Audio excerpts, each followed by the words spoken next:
Presidente, o que me levou a preparar um pronunciamento na tarde de hoje foi a participação do nosso comandante do Exército, general Vilas Boas, a convite nosso, na Comissão de Relações Exteriores.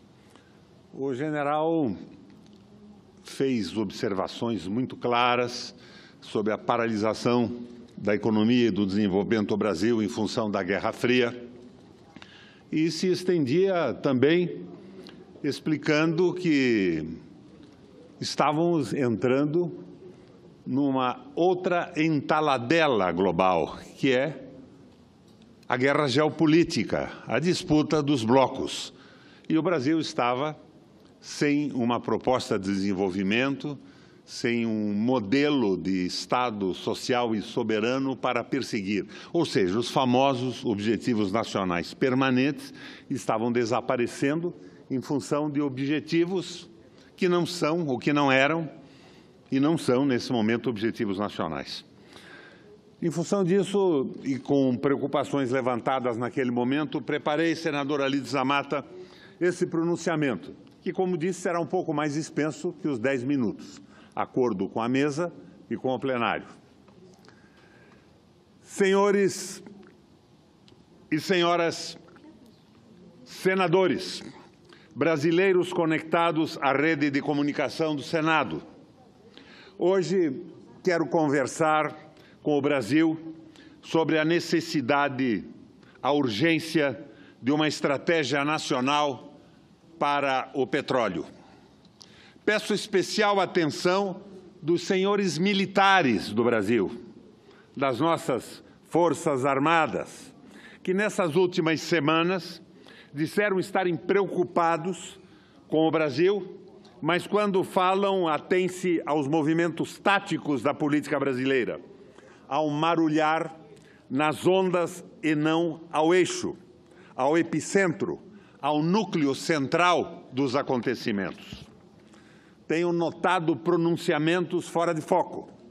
E hoje, o ponto nuclear é a destruição da soberania nacional, com destaque à entrega quase gratuita do petróleo brasileiro às transnacionais.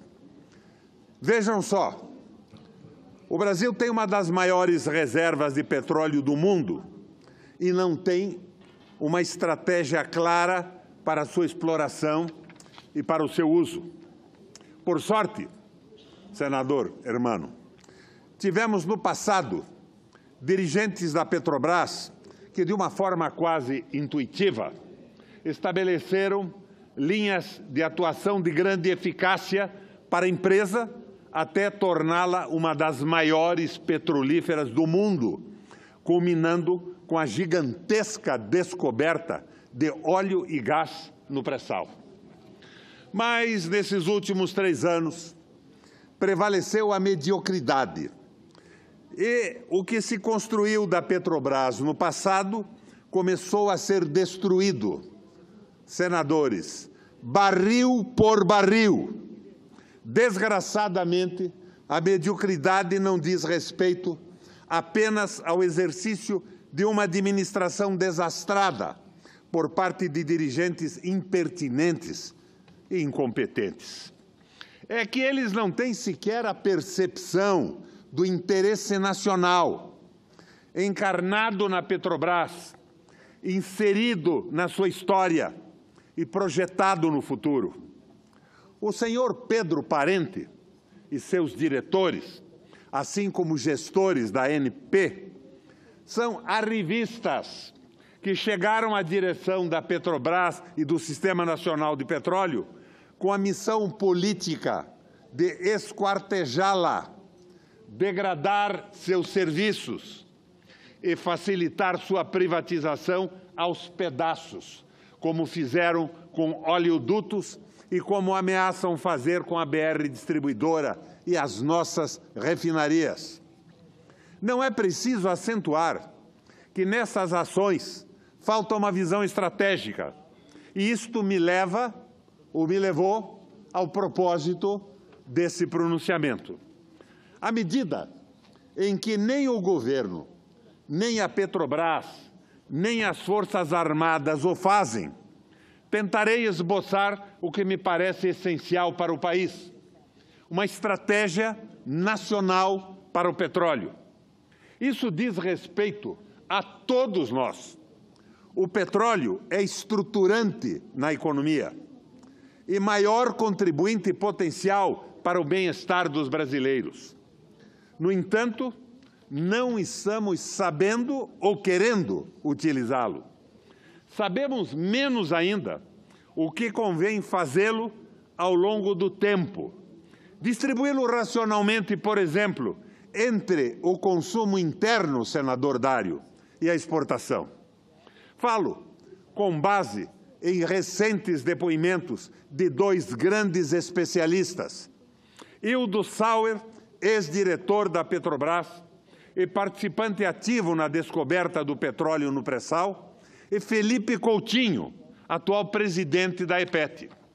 Ambos partem de um ponto essencial, a saber, que não temos uma estratégia para o petróleo e que o petróleo é tratado, notadamente, pelo governo como uma commodity qualquer.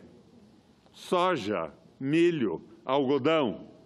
Isto é um escárnio, um desleixo, e é esta desídia que é tão escandalosa que parece necessário lembrar ao presidente da Petrobras que o petróleo e seus derivados estão presentes nos transportes, na eletricidade, nas comunicações, internet, celulares, nos sistemas de aquecimento, na indústria, na extração mineral, na agricultura, nos fertilizantes, no processamento e distribuição de alimentos, nos pesticidas, numa infinidade de plásticos, na infraestrutura, nas Forças Armadas, senador Dario.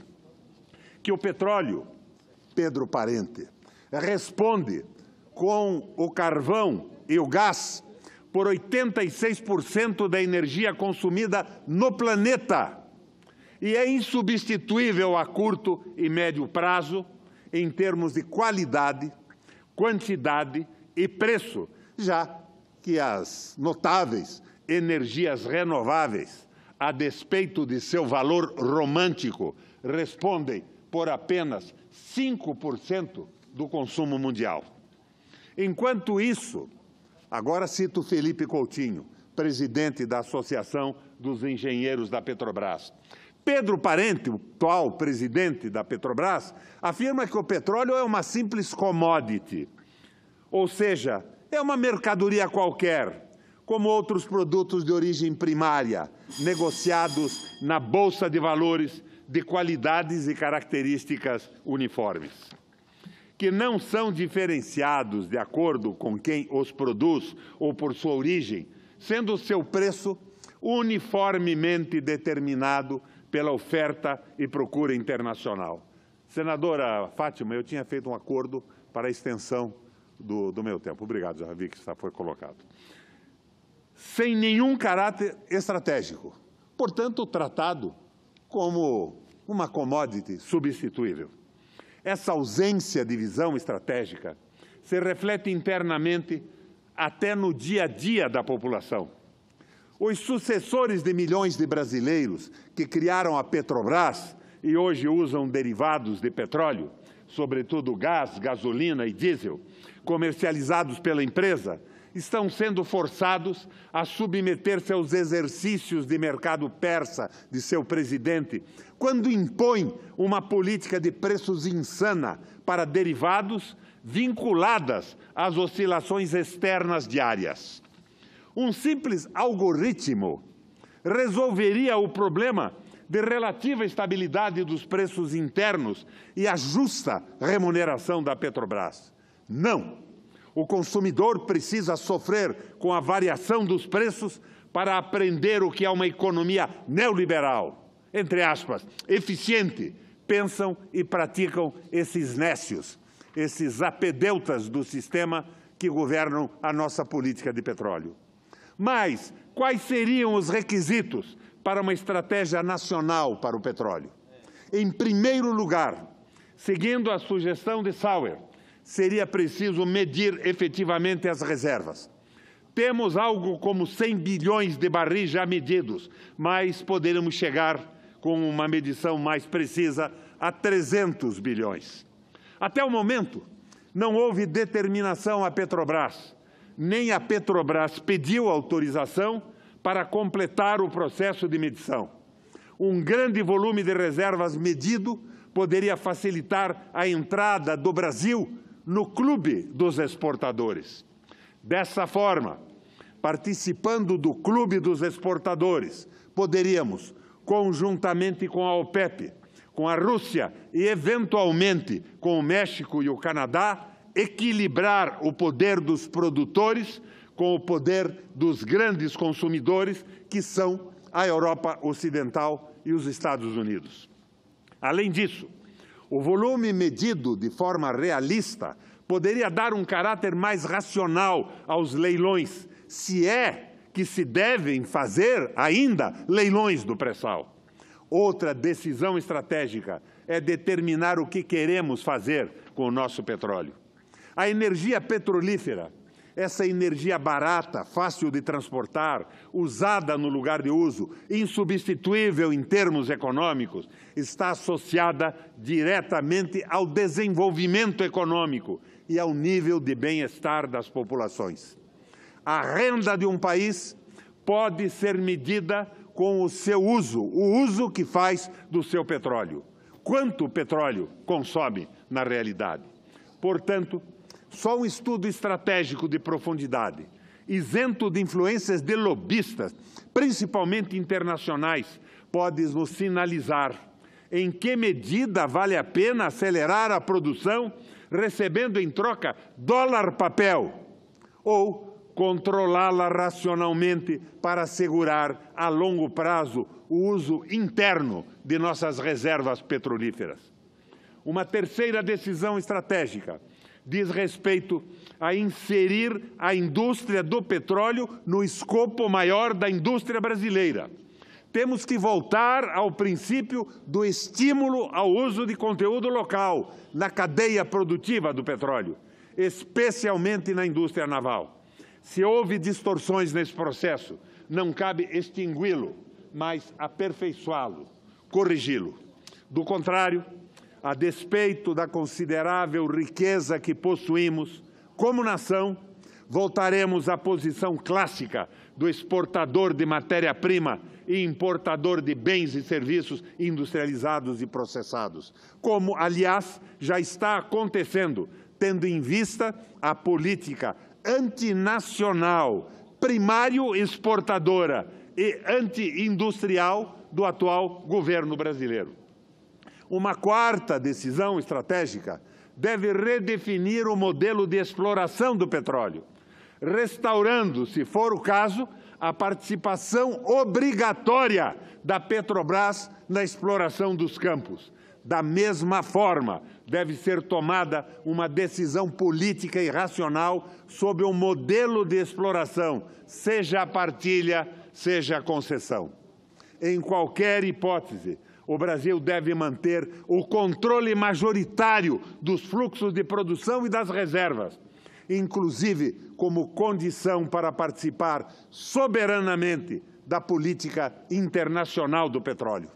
Uma quinta decisão estratégica deve incluir as Forças Armadas nas definições de segurança energética e da defesa.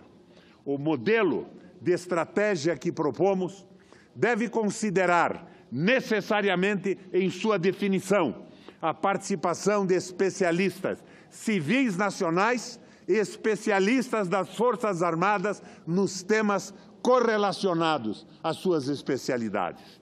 Finalmente, o governo deve submeter a Petrobras aos objetivos estratégicos do país, no que diz respeito, principalmente, a seu programa de investimentos. Compreende-se que a Petrobras é uma empresa de economia mista, que deve prestar contas a seus acionistas. Entretanto, seu controlador majoritário, o povo, tem objetivos superiores da empresa. É o povo que deve determinar, conforme o seu projeto e as suas necessidades, o uso do petróleo brasileiro.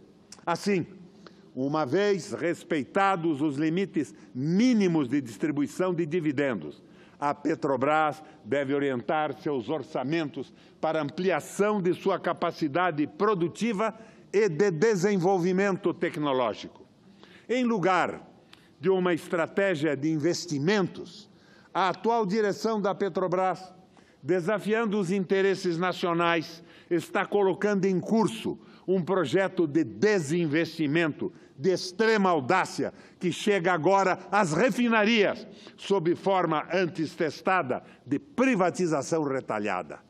Querem acabar com o sistema de refinamento de petróleo no Brasil. O modelo de Pedro Parente et alia para o setor implica a venda a multinacionais ou estatais estrangeiras do controle de 60% de 4 refinarias, 2 no Sul e 2 no Nordeste, com toda a sua infraestrutura logística, retendo a Petrobras apenas 40%. O pretexto explícito é mitigar as oscilações de preços, mas a razão real é estabelecer monopólios privados que impeçam no futuro a qualquer governo influir no preço de derivados. Isso não é falta de estratégia, é a negação absoluta de uma estratégia nacional. Não há embutida nessa proposta qualquer consideração de médio e longo prazo, nenhuma análise das tendências mundiais e locais do mercado de petróleo, nenhum estudo sério, senadora Fátima, nenhum estudo específico sobre a relevância do controle do refino para a estabilidade dos preços e a segurança energética do país. Uma empresa como a Petrobras, uma das maiores petrolíferas do mundo, vaga como Manaus sem rumo na mão de arrivistas que chegaram ontem a esse setor de extrema complexidade, fundamental para a vida humana moderna e centro de disputas geopolíticas mundiais. Depois de vender partes da empresa em retalhos, pretendem, com esse modelo de refino, condicionar de forma definitiva a insana política de preços que estão praticando. Em mãos privadas, as refinarias de petróleo poderão exercer poder monopolista para impedir a Petrobras de orientar os preços dos derivados no interesse público. Senadora, eu pediria uma dilação de tempo.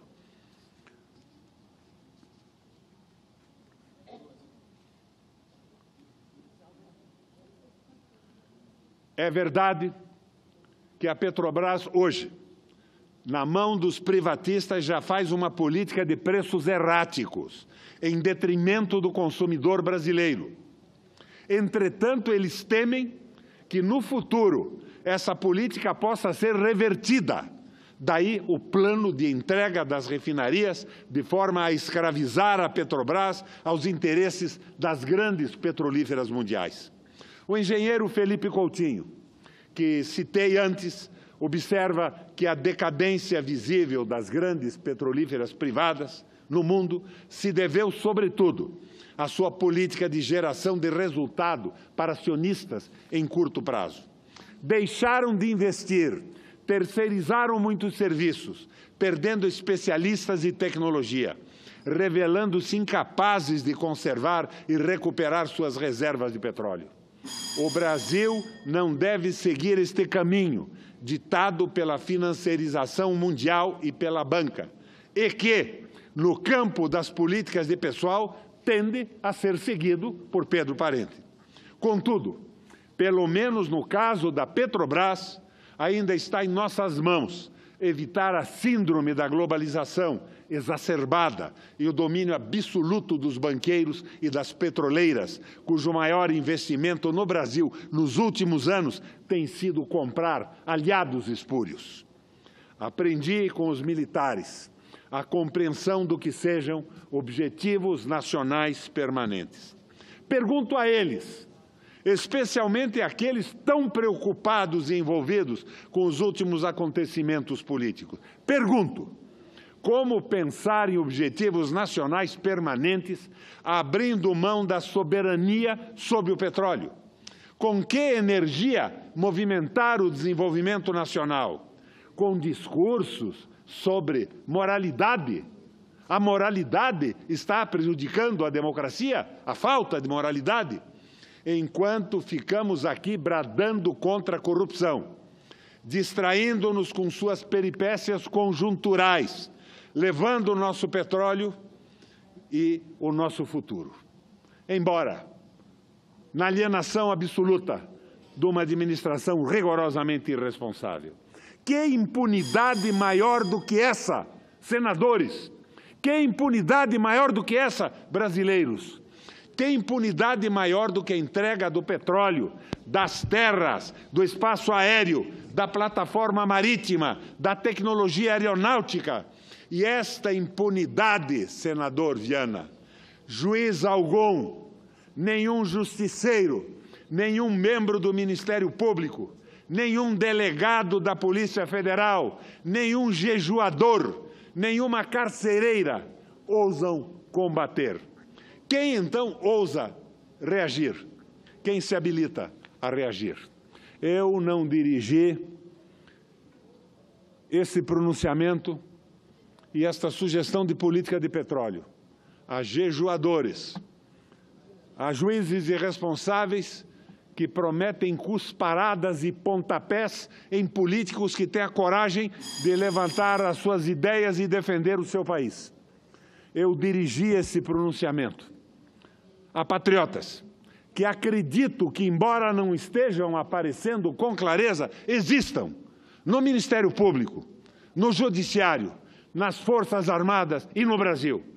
E, fundamentalmente, existam aqui, nesse Senado e no Congresso Nacional. 30 segundos, senhor presidente.